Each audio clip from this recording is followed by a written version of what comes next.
గట్టిగా కేకలు వేస్తూ వాక్యం చెప్తారు. కానీ 42 యెషయాలో చూసినప్పుడు ఆయన ఎంత సాధువు మృదువుగా మాట్లాడతాడు. ఆయన స్వరం వీధుల్లో వినబడతాడు. ఆయన అరవడట, కేకలు వేయడంట. అలాగుండాలి స్త్రీలు కూడా. అరుపులు కేకలు కాదు, సాధువైనట్టు మృదువైనట్టు అక్షయాలంకారం గల ఆ యొక్క హృదయపు అంతరంగ స్వభావమే మీకు అలంకారంగా ఉండాలి. అది దేవుని దృష్టికి మిగుల విలువగలదంట. దేవుని స్తోత్రం, హల్లెలూయా.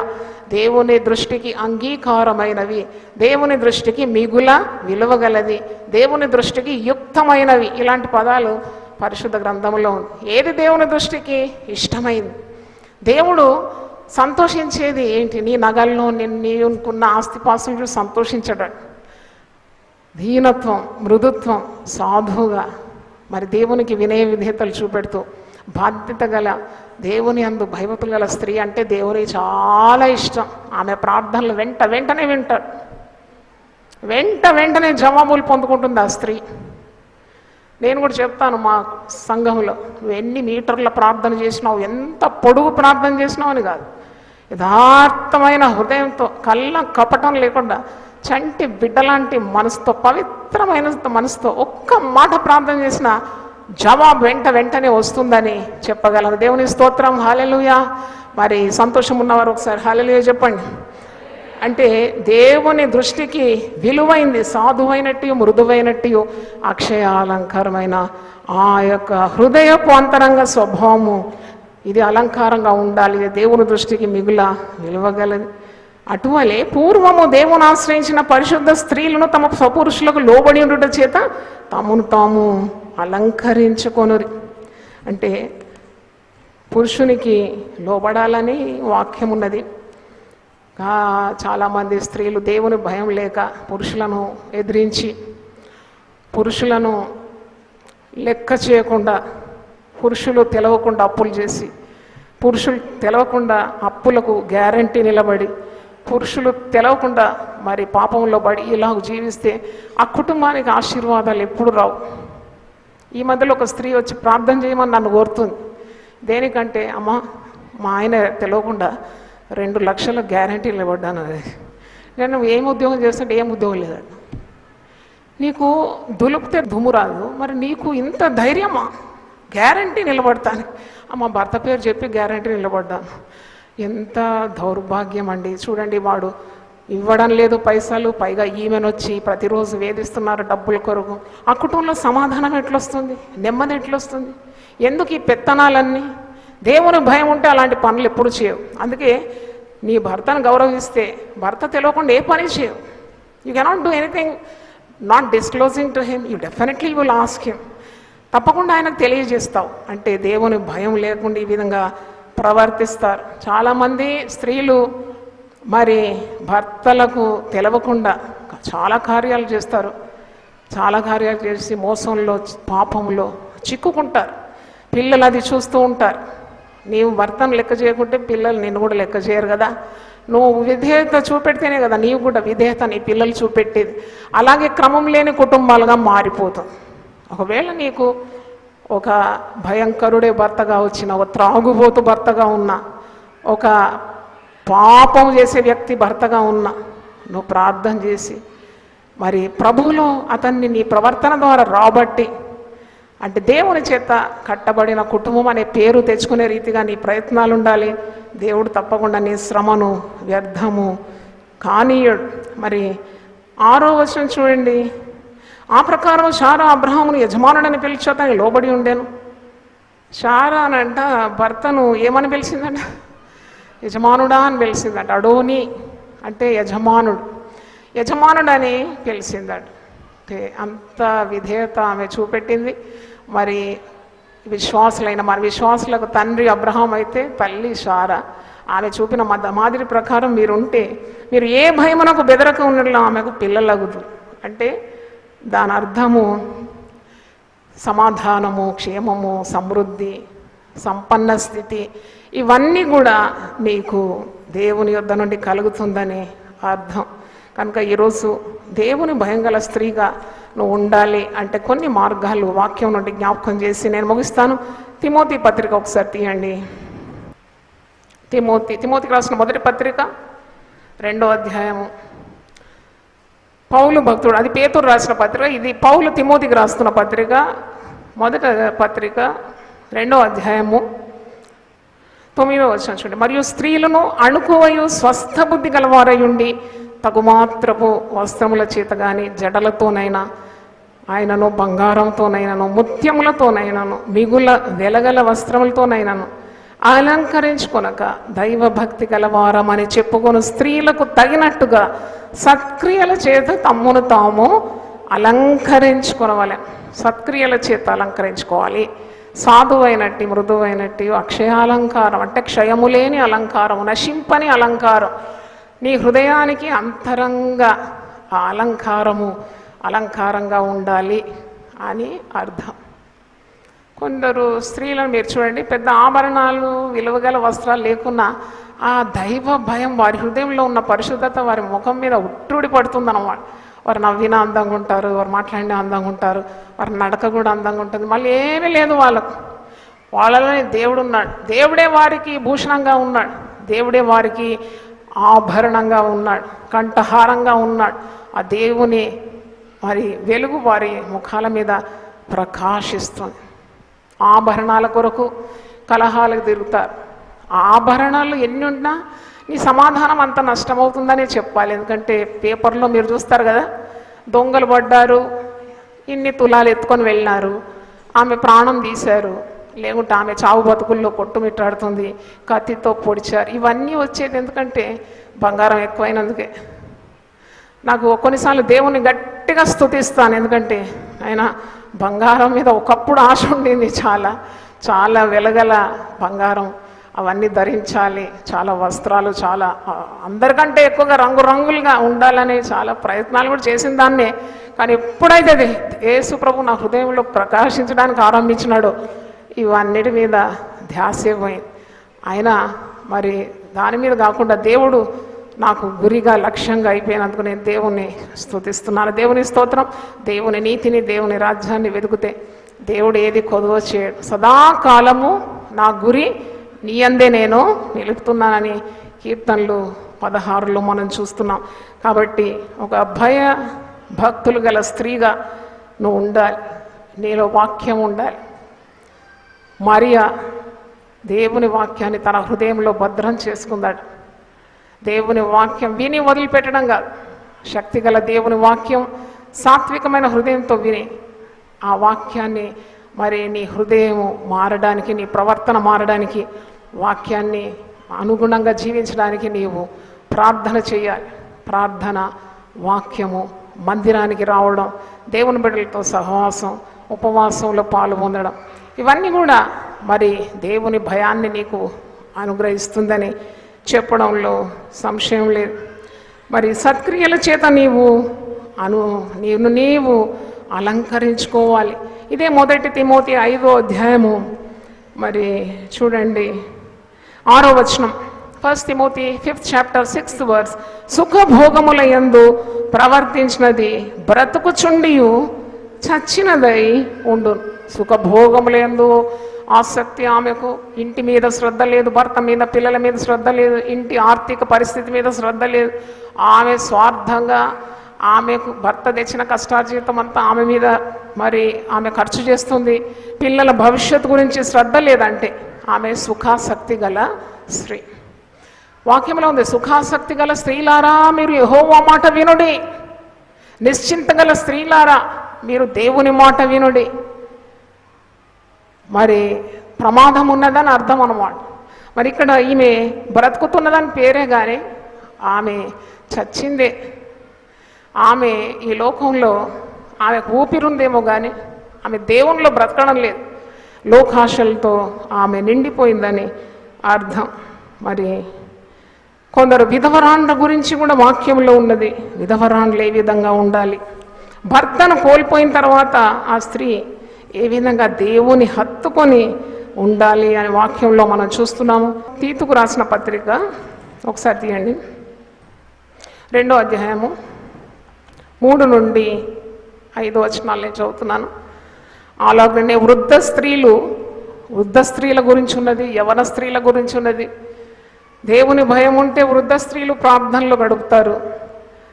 భయం లేకుంటే కొండెములు చెప్తారు, కొండెకత్తలుగా ఉంటారట కొందరు. మిగుల మద్యపానాసక్తులై ఉండక. తీతుకు రాసిన పత్రిక 197 పేజ్ నంబర్ 2వ అధ్యాయం 5వ వచనం నేను చదువుతున్నాను. వృద్ధ స్త్రీలు కొండకత్తలను మిగుల మద్యపానాసక్తులై ఉండక ప్రవర్తనయందు భయభక్తులు గలవారై ఉండవలనని దేవుని వాక్యము దూషింపబడకున్నట్లు యవన స్త్రీలు తమ భర్తలకు లోబడి ఉండి తమ భర్తలను శిశువులను ప్రేమించువారును స్వస్థ బుద్ధి గలవారు పవిత్రులను ఇంట ఉండి పని చేసుకుని వారు మంచి వారినై ఉండవలనని బుద్ధి చెప్పుచు మంచి ఉపదేశము చేయవారినై ఉండవలనని బోధించుము. ఎలాగుండాలి స్త్రీ అని, వృద్ధ స్త్రీ ఎలా ఉండాలి, యవన స్త్రీ ఎలా ఉండాలి? పౌలు భక్తుడు మరి సంఘ కాపరి అయిన తిమోతిని హెచ్చరిస్తున్నట్టు మనం చూస్తున్నాం. కాబట్టి ఒకవేళ నీలో ఇలాంటి స్వభావం ఉంటే దాన్ని ఈరోజు తొలగించుకోవాలి. యెషయా గ్రంథం ఒకసారి తీయండి. కొందరు స్త్రీలు దేవుని భయము వారిలో బొత్తిగా లేకుండా వారి అందాన్ని ఆస్తిని ఆశ్రయించి దేవుని వదిలిపెట్టిన స్త్రీలు ఎలాగుంటారు? యెషయా 3వ అధ్యాయంలో చూడండి ఒకసారి, 16 నుండి నేను చదువుతున్నాను. మరి యెహోవా సెలవిచ్చినది ఏమనగా, సియోను కుమార్తెలు గర్విష్ఠురాండై, వీళ్ళకి ఏముందట? గర్వం. మెడ చాచి నడుచుచు, ఓర చూపులు చూచుచు, కులుకుతో నడుచుచు తమ కాళ్ళ గజ్జలను మ్రోగించుచున్నారు. మెడ చాచి నడుస్తారట, ఓర చూపులు చూస్తారంట. వారు గర్వం అన్నమాట, దేవుని భయం లేదు. గర్విష్ఠురా. ఎక్కడ గర్వం ఉంటుందో అక్కడ జగడం పుడుతుందంట వాక్యంలో. గర్వమే కుటుంబంలో ఉన్న కలహానికి కారణం. భార్య భర్తల మధ్య అసమాధానం, తల్లి పిల్లల మధ్యలో అసమాధానం, సైతాను తాండవిస్తుందన్నమాట. అక్కడ వీళ్ళ గర్వం ఉన్నది, వీళ్ళ దేవుని భయం లేదు. కనుక వీరు మెడచాచి నడుచుచు ఓర చూపులు చూస్తారట, కులుకుతో నడుస్తారట, తమ కాళ్ళ గజ్జలను మ్రోగిస్తారట.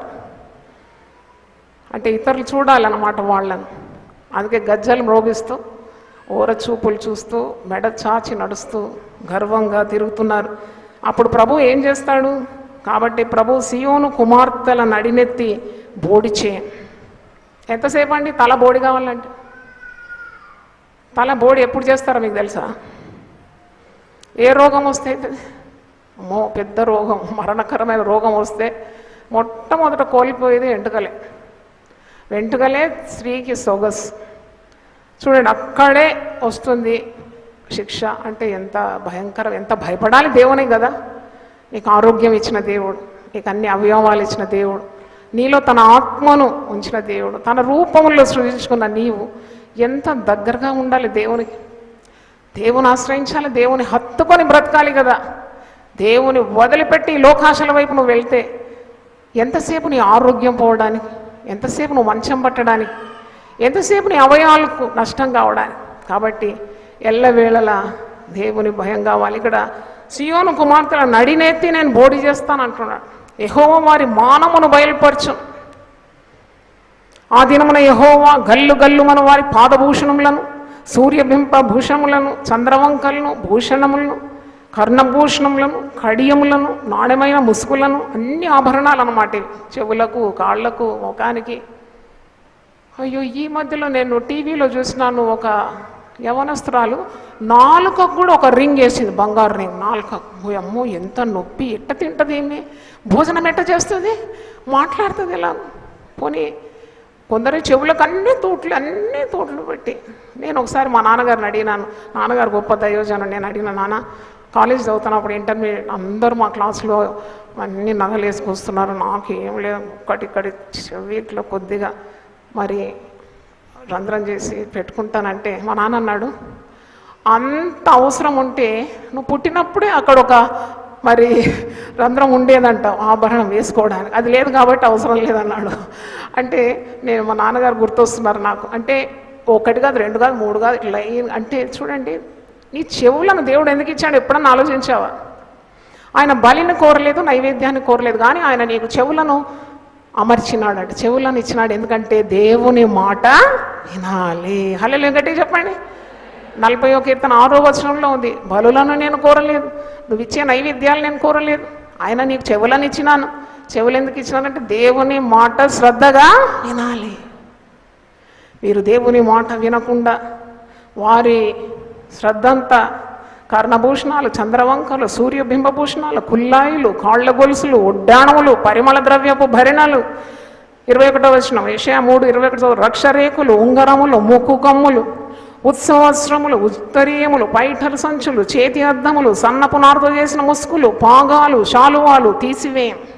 దేవుడిని తీసేస్తాడు. అప్పుడు పరిమళ ద్రవ్యమునకు ప్రతిగా మురుగుడును, నడికట్టికి ప్రతిగా త్రాడును, అల్లిన జడకు ప్రతిగా బూడితలై, ప్రశస్తమైన పై వస్త్రమునకు ప్రతిగా గోనె పట్టయు, అందమునకు ప్రతిగా వాతయును ఉండును. 26వ వచనం ఆఖరిది, ఆమె ఏమీ లేనిదై నేల కూర్చుండు. అన్ని పోగొట్టుకుంటుంది అన్నమాట. అన్నీ కావాలని ఆశించింది, అన్నీ ఆమెకు దూరం అయిపోయింది. ఎందుకంటే దేవుడు లేడు ఆమెలో. దేవుడు నీకుంటే దేవునితో పాటు అన్నీ నీకుంటుందనే సంగతి నువ్వు మర్చిపోకూడదు. మొదట దేవుని రాజ్యము నీతిని వెతికితే వాటితో పాటు అన్నీ కూడా నీకు దేవుడు అనుగ్రహిస్తాడని వాక్యంలో మనం చూస్తున్నాం. కాబట్టి ఈరోజు మనం ఒక సామర్థ్యం గల స్త్రీ, ఒక చురుకైన స్త్రీ, దేవుని యందు భయభక్తి గల స్త్రీ ఏ విధంగా ఉంటుందని వాక్యం నుండి మనం నేర్చుకున్నాము. ఆమె చేతులతో బలంగా పనిచేస్తుంది. She will not spare any labour for her family. She works very hard. She depends on God. She's a God-fearing woman. She's not bothered about her external appearance. She's bothered about her internal integrity. పైన ఆకారం కాదు, కానీ ఆమె హృదయము, అంతరంగ స్వభావము అందంగా ఉండాలని ఆమె కోరుతుంది. అందుకే సామెతలు 31:10 వచనంలోది, గుణవతి అయిన భార్య దొరుకుట అరుదు. చాలా అరుదంటది. అట్టిది ముత్యం కంటే విలువైంది. గుణవతి అయిన, ఇప్పుడు పెళ్ళిళ్ళకు మీ మగపిల్లలకు అమ్మాయిని చూడాలంటే నీకు మంచి కోడలు కావాలని అనుకుంటావు, లేకుంటే చాలా అందమైంది, చాలా మరి ఫ్యాషన్ పీరియడ్లో తిరిగినట్టు ఉన్నది, మరి అలాంటి కోడలు ఇంటికి వస్తే కాపురం నిలబెడుతుందా? లేదు. సౌందర్యం కాదు, నువ్వు ఆమె దేవుని యందు భయభక్తులు గలదా చూడాలి. ఆమె ఆస్తి కాదు, కట్నం కాదు. ఈ దినాల్లో పెళ్లి సంవాదాలు వెళ్ళినప్పుడు, మాకు ఇంత కట్నం కావాలి నా కొడుకు, 10 లక్షలు ఉంటే కానీ నేను ఒప్పుకోను అంటావు కదా. వస్తుంది ఒక సైతాన్ లాంటి అమ్మాయి నీ ఇంటికి, నీ కొడుకు ప్రాణం తీస్తుంది, నీ ప్రాణం కూడా తీస్తుంది. నిన్ను కోర్టుకు ఎక్కిస్తుంది, నీ కొడుకును జైలు పాలు చేస్తుంది.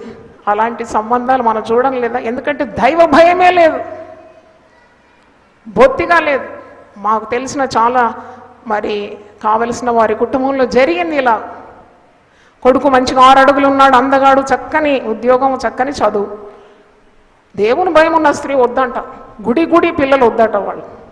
అంతా ఏంటి ఎప్పుడు భయం, దేవుని భయం ఏంటి? మంచి అందమైన పిల్ల కావాలని వెతికి కోరి తెచ్చుకున్నారు. ఆమెను చూసిన పెళ్ళికి వెళ్తే నేను అనుకున్నాను, ఇదేం అందం, దీన్ని అందం అంటారా? అన్నీ ఆర్టిఫిషియల్గానే ఉంది. ఆమెకు ఎంటుకలు తగిలించినారు, ఆభరణాలు తగిలించినారు, అన్ని తగిలింపులే, కానీ సహజంగా ఏం సౌందర్యం లేదు. దైవ భయం అయితే మొత్తిగా లేదు. మరి ఈమెను వివాహం చేసుకుంటే ఈ కుటుంబం ఎలాగుంటుంది అని అనుకున్నాను. పెళ్ళైన నెల రోజులకే అత్తను, మామను, మరి భర్తను, ఆడబిడ్డలను జైలు పాలు చేసేసింది. అంటే గయ్యాడి గంప అన్నమాట. పెద్దలకు వినయం చూపెట్టదు. ఆమె దేవుని భయం లేని స్త్రీ. ఆమె కయ్యాల మాది అన్నమాట. ఇంట్లో నెమ్మది లేదు, సమాధానం లేదు. అంటే నేను ఎందుకు చెప్తున్నానంటే, ఒక స్త్రీకి కావలసిన సుగుణం ఏంటి? గుణం కదా. గుణవతి అయిన భార్య అది దొరుకుట ఎంత అరుదు. దొరికిన వారికి ఎంత మేలు. భార్య దొరికిన వానికి మేలు దొరికిందంట. మగపిల్లల కొరకు ప్రార్థన చేసేటప్పుడు మంచి కోడలు కావాలని ప్రార్థన చేయాలి. దేవుడు ఇస్తాడు తప్పకుండా. కట్నం కాదు వెతకాల్సింది, గుణం వెతకాలి. అది నా కుమారుని కుటుంబాన్ని చక్కగా నడిపిస్తుందా, ఉంటుందా, పోతుందా, ఇవన్నీ చూడాలి. దేవుని భయానికి ఎక్కువ ప్రాధాన్యత ఇవ్వాలి. నీ ఆడపిల్లలు పెంచితే కూడా దేవుని భయంలో క్రమంలో పెంచితే వారు చక్కని పేరు తీసుకొస్తారు. They can earn good name from there husbands family. భర్త కుటుంబం నుండి మంచి పేరు పొందిన యవనస్తురాలుగా ఉంటారు. దేవునికి స్తోత్రం. కనుక ఈరోజు వాక్యం నుండి మనము నేర్చుకున్న ఒక శ్రేష్టమైన తల్లిగా, శ్రేష్టమైన భార్యగా, శ్రేష్టమైన ఇల్లాలుగా, శ్రేష్టమైన దైవ సేవకురాలుగా, సంఘంలోనేమి, సమాజంలోనేమి, కుటుంబంలోనేమి చక్కని పేరు గల స్త్రీ. ఆమె గౌనుల యొద్ద ఆమెను కొనియాడతారట. సామెతలు 31 అంటుంది, ఆమె పేరు ఎంత ప్రాకిపోయిందంటే, such a god fearing lady, a pure woman, a able woman, efficient woman. శ్రేష్టమైన ఒక స్త్రీ పేరు ఆ పట్టణము వచ్చేటప్పుడే తెలిసిపోతుందంట, అందరికి వినబడుతుందంట ఆమె గురించి. ఒకసారి అది గుర్తు చేసి నేను ముగిస్తాను. సామెతలు 31 ప్రాబ్స్ 31 చేసిన పనిని బట్టి అట్టి దానికి ప్రతిఫలమీయదగును. గౌనుల యొద్ద ఆమె పనులను ఆమెను అనియాడను. అంటే పట్టణంలో ప్రవేశించడానికి ముందే ఈమె పేరు గురించి వాళ్ళు వింటారన్నమాట. దేవుని స్తోత్రం, హల్లెలూయా. ఆమె పేరు మంచి పేరు, అది దేవుని వల్లే కలుగుతుంది కదా, గుడ్ నేమ్. అది ఎంత పవిత్రమైన పేరు, మంచి పేరు. ఆ స్త్రీ ఆమె గుణవతి అండి, చాలా దేవుని అందు భయభక్తులు గల స్త్రీ అండి, చాలా కష్టజీవి అండి. ఆమె కుటుంబాన్ని చక్కని నియంత్రణలో పెడుతుందండి. ఆమె పిల్లలందరూ క్రమంలో ఉన్నారండి. భర్త కూడా మరి దేవుని భయం గలవాడండి, వాళ్ళకి ఏ కొదువలేదండి.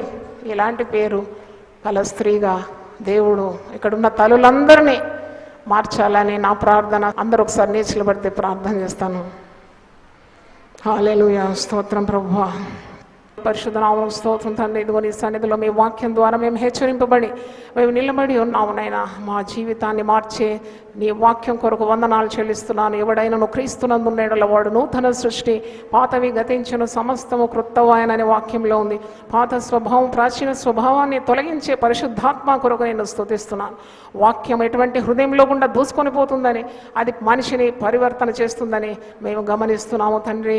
హృదయంలో పాపం ఉంటే తొలగించేది నీ వాక్యమై ఉన్నది ప్రభువా. చాకలి వాని సబ్బు కంటే శ్రేష్టమైన నీ వాక్యం కొరకు స్తోత్రం. బండను పగలగొట్టే సుత్తి వంటి నీ వాక్యం కొరకు వందనాలు చెల్లిస్తున్నాను. ఓ ఆత్మ ఖడ్గమైన నీ వాక్యం కొరకు నీకు స్తోత్రం. తేనె కంటెను జుంటి తేనె ధారల కంటెను అతి మధురమైన నీ వాక్యం కొరకు వందనాలు. వేల కొలది వెండి బంగారు నాణముల కంటే కోరదగిన ప్రశస్తమైన వాక్యం కొరకు నేను స్తుతిస్తున్నాను.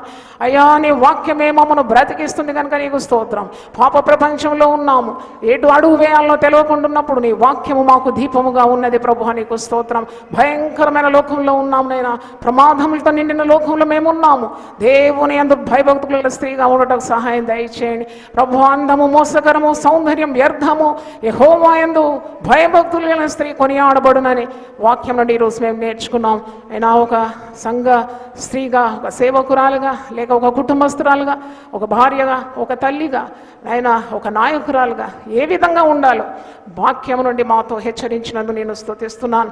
కృపగల దేవ, నీ బిడ్డలందరి తల మీద నీ పరిశుద్ధమైన శక్తిగల హస్తం ఉంచి వారి హృదయాలు పరిశుద్ధపరచమని ప్రార్థిస్తున్నాను. నీ రక్తం చేత కడుగుమని ప్రార్థిస్తున్నాను. పరిశుద్ధత లేకుండా ఎవడు దేవుని చూడలేడని వాక్యం సెలవిస్తుంది. హృదయ శుద్ధి గలవారు ధన్యులు, వారు దేవుని చూసేదరన్నావు తండ్రి. ఇదిగో ప్రభా, శుద్ధమైన మనస్సాక్షితో ప్రార్థన చేసినప్పుడు వారి కుటుంబాలకు ఎన్నెన్నో ఆశీర్వాదాలు, దాచించిన దీవెనలు, సిద్ధపరిచిన దీవెనలు కంటికి కనబడండి, చెవికి వినబడండి, హృదయానికి గోచరం కానీ గొప్ప ఆశీర్వాదాలు వారి పిల్లలకు, పిల్ల తరానికి నువ్వు అనుగ్రహిస్తావు గనక నీకు స్తోత్రం. యథార్థవంతులకు నువ్వే మేలు చేయక మానవని వాక్యంలో ఉంది. యథార్థవంతుల ప్రార్థన నీకు ఆనందకరం అన్నావు ప్రభువా. యథార్థ హృదయులను ఇష్టపడే గొప్ప దేవుడు, సత్యవర్తనలు నీకు ఇష్టలని వాక్యం సెలవిస్తుంది. ఈ బిడ్డలందరికీ మారు మనసు ఇచ్చి నాయన పరిశుద్ధమైన ప్రవర్తన ఇచ్చి దేవుని యందు భయభక్తులు కలిగి ఆయన గొప్ప పేరు సంపాదించుకోవడానికి సహాయం దయచేయండి. అవును తండ్రి నాయన, ఎక్కడెక్కడ వారు అవమానం పొందినారో అక్కడంతా గొప్ప పేరు దయచేయండి. నిందకు ప్రతిగా ప్రభువా, అవమానానికి ప్రతిగా రెట్టింపు ఘనత వారికి దయచేయమని ప్రార్థన చేస్తున్నాను. నాయనా నీకు స్తోత్రం. పరిశుద్ధాత్మ పూర్ణులుగా వీరు చేయండి తండ్రి. ఆత్మ పూర్ణులుగా చేయమని ప్రార్థిస్తున్నాను. ఆత్మతో నింపుమని ప్రార్థన చేస్తున్నాను. ఓ విజయవంతమైన క్రైస్తవ స్త్రీలుగా మార్చమని ప్రార్థిస్తున్నాను. సాతాను మీద జయం వారికి దయచేయండి. పాపం మీద జయము దయచేయండి. లోకాశల మీద జయము దయచేయండి ప్రభువా. ఆయన సామర్థ్యం గల స్త్రీ సామెతలు 31లో మేము చూస్తున్నాం. ఆమె చీకటితోనే లేస్తుంది. ఆమె ఇంటి వారి కొరకు భోజనము సిద్ధపరుస్తుంది. ఆమె దేవుని ఆశ్రయిస్తుంది. ఆమె నడికట్టు చేత నడుమును బలపరుచుకొని చేతులతో బలంగా పనిచేస్తుందన్నావు. బలము ఘనత ఆమెకు వస్త్రములు అన్నావు. దీనులకు ఆమె చెయ్యి చాపుతుందన్నావు ప్రభువా. దరిద్రులను ఆమె సహాయపడుతుందన్నావు. ఆమె పెనిమిటి ఆమెను పొగొడతాడన్నావు. ఆమె పిల్లలు లేచి ఆమెను ధన్యురాలంటారన్నావు. అవును ప్రభు, ఆమె పేరు పట్టణపు గవినిలోనే ప్రవేశించకముందే ఆమె పేరు తెలిసిపోతుందన్నావు. ఎంత గొప్ప కార్యం ఒక స్త్రీ ద్వారా జరుగుతుందన్నావు ప్రభు. నీకు స్తోత్రం స్తోత్రం. స్త్రీలను ప్రేమించినావు, స్త్రీలను గౌరవించినావు, స్త్రీలను ఘనపరిచినావు, స్త్రీలను ముట్టి బాగు చేసినావు, స్త్రీల రోగం నివారించినావు నాయన. దయ్యములను కూడా వదిలించినావు నాయన. స్త్రీలను ఎంత మిక్కుటంగా ప్రేమించిన దేవుడు. యెరూషలేం కుమార్తెలారా మీరు నా నిమిత్తం ఏడవకండి, మీ నిమిత్తం మీ బిడ్డల నిమిత్తం ఏడవమని చెప్పినావు తండ్రి. అవును ప్రభువా, మా ప్రార్థనలు కూడా నీవు జవాబిచ్చి మా కుటుంబాలకు రావాల్సిన ఆశీర్వాదాలు ఇచ్చే దేవుడు అని ఆయన మేము నమ్మి నిన్ను స్తుతిస్తున్నాం. చేతులెత్తి ప్రతి కుటుంబాన్ని దీవించండి. టీవీ ద్వారా వాక్యం వింటున్న స్త్రీలను కూడా మీరు పరిశుద్ధపరచమని ప్రార్థిస్తున్నాం. ఆయన నీకు స్తోత్రం తండ్రి. యెహోవా భయము వారికి ఐశ్వర్యంగా ఉండాలి, యెహోవా భయము వారికి లాభకరంగా ఉండాలని మేము ప్రార్థన చేస్తున్నాం. గొప్ప దేవ నాయన తండ్రి, ప్రతి స్త్రీ కూడా పేరు పేరు వరుసను దీవించి ఆశీర్వదించమని యేసు పరిశుద్ధ నామములో అడిగి వేడుకుంటున్నాను తండ్రి. ఆమేన్. హల్లెలూయా. దేవుడు మనల్ని సమృద్ధిగా దీవించును గాక. ఆమేన్. ఈ దినం దేవునితో నేను. కుటుంబ వ్యవస్థలు, జీవన విలువలు అస్తవ్యస్తంగా మారుతున్న ఈ రోజుల్లో ప్రభువు దాసురాలు రెవరెండ్ డాక్టర్ జాయ్ చెరియన్ గారు దైవ దర్శనంతో ప్రభువు సన్నిధిలో కనిపెట్టి పొందిన 366 విభిన్న ధ్యానాంశములను ప్రతిదినం దేవునితో నేను అనే పుస్తక రూపంలో ప్రపంచానికి అందించారు. ఇది అనేకుల జీవితాలను ప్రభావితం చేసే ఒక విలక్షణమైన గ్రంథము. పరిశుద్ధాత్మ దేవుడు ఈ పుస్తకమును పఠించే ప్రతి ఒక్కరిని స్పృశించి శక్తితో నింపునుగాక. ఈ పుస్తకాలిప్పుడు అందరికీ అందుబాటులో ఉన్నాయి.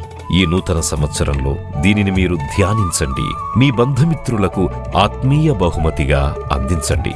పుస్తక ప్రతుల కొరకు సంప్రదించవలసిన ఫోన్ నంబర్లు 9550504718, 9030757571.